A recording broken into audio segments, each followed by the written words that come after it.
yung sinulat ng pare na sa pagiging tunay na tao ni Jesus, lalong natampok ang kanyang pagiging kaysa tao lamang. Tanggap mo yan? Yes, tanggap ko yan Tao. dahil sinasabi dyan sa pagiging tunay na tao ni Kristo. Hindi naman namin tinututulan Yan. na tao si Kristo. Next question. Yan. Next question. Tunay ngang anak ng Diyos ang taong ito. Tanggap mo yan?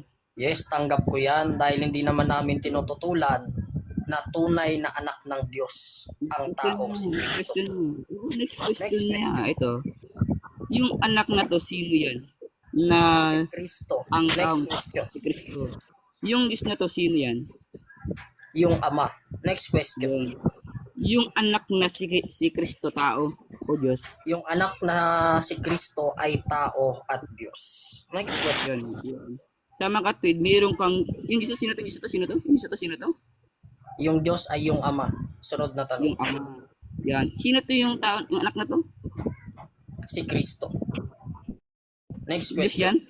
Diyos yan? Yes, Diyos siya ayon kay Apostol Tomas sa 20:28 na Juan. Sunod na Sa tanong. mga katwid, may Diyos kang ama at mayroon kang Diyos na anak. Na anak. Tama? Tama, meron. Next question. Yung Diyos mo na isa, may ama. Wala akong Isus na isa. Isa lang ang Isus ko. Oo nga, yung Diyos mo nga, yung Isus mo na Diyos, base sa yun. Oo, nag-iisa lang yon. Sunod na Yung tanong. Diyos mo, may anak. Yung Diyos Ama, yung may anak at ang anak niya si Kristo. Sunod na Yung tanong. anak nga eh. Ito, yung Diyos mo na to na si Jesus, di ba, Diyos yan, di ba? Oo. Sunod na tanong. Gusto na, nagugulumihanan ka eh. Ito.